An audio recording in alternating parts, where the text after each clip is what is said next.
এই এলাকাবাসী আজকে আমরা অত্যন্ত শান্তিভাবে আমরা বসবাস করতেছিলাম।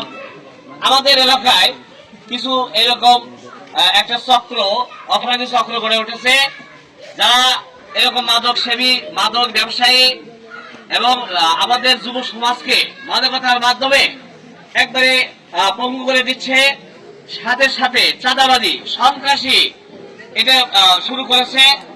তারই একটা অংশ হিসাবে আমরা দেখেছি যে 11 তারিখ বা আসর আমাদের করতোয়া জামে মসজিদের প্রেসিডাম নূর মোহাম্মদ তাকে হাইজ্যাক করে বটতলায় একটা হোটেলের মধ্যে তাকে আটকে রেখে তাকে ব্যাপকভাবে টর্চার করেছে, চাঁদা দাবি করেছে। চাঁদা না দেওয়ার কারণে তাকে ব্যাপকভাবে প্রহার করেছে।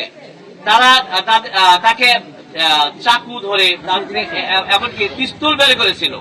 আমরা তার মুখ থেকে আমরা শুনলাম। এভাবে তাকে টর্চার করে শেষ পর্যন্ত তাকে ব্যাপকভাবে প্রহার করে ফেলে রেখে যায়। তারপরে শেরগাছ স্থানীয় লোকজন উদ্ধার করে তাকে হাসপাতালে নিয়ে যায়। এখানে আমাদের তার নূর মোহাম্মদের ছেলে থানাতে একটা অভিযোগও দিয়েছে। আজ পর্যন্ত এখন আমরা থানার কোন তৎপরতা লক্ষ্য করতে পারছি না। এলাকাবাসী আজকে ফুঁসে উঠেছে। আমরা এলাকাবাসী আমরা আইন হাতে তুলে নিতে পারি না। এজন্য আমরা মিডিয়াকে বলতে চাই যে আমাদের এই যে আমাদের এলাকার যে সমস্যাগুলো আমরা আপনাদের মিডিয়াতে প্রচার করবেন এবং আপনাদের আমাদের কর্তৃপক্ষের কাছে ইউনো অফিস, থানা, এখানে আমাদের এই অভিযোগগুলো আপনারা উপস্থাপন করবেন, যাতে করে আমরা এখানে আমাদের এলাকাটাকে এরকম সন্ত্রাস মুক্ত, মাদক মুক্ত রাখতে চাই। আমাদের এলাকার মানুষগুলোকে আমরা নিরাপদে থাকতে চাই, নিরাপদ রাখতে চাই। এই মসজিদের জনশক্তি বা মুসল্লি আছে, আর আলকোবা মসজিদের জনশক্তি বা এলাকার লোক আছে, আর নামাত হলো করতোয়া মসজিদের লোকজন বা জনশক্তি বা এলাকাবাসী আছে এখানে।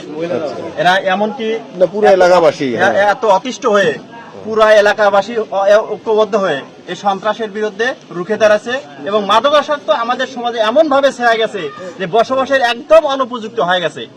মহিলারা পর্যন্ত অতিষ্ঠ হয়ে গেছে এই মাদকাসক্তের কারণে। আমাদের মহিলা মা বোনেরাও এখানে উপস্থিত হয়েছে আজকের এই মানববন্ধনে, যাতে এই সমাজ থেকে পুরোপুরি ভাবে মাদককে নির্মূল করা যায়। আপনার নাম কি? আমার নাম মোহাম্মদ কাউসার আলী। আমরা যুব সমাজ আছি, আমরা শান্তিতে ভাবে মাদক মুক্ত ভাবে আমাদের এই সমাজটাকে প্রতিষ্ঠিত করবার চাই। এরই লক্ষ্যে আমরা আজকের এই মানববন্ধন কর্মসূচি হাতে নিয়েছি।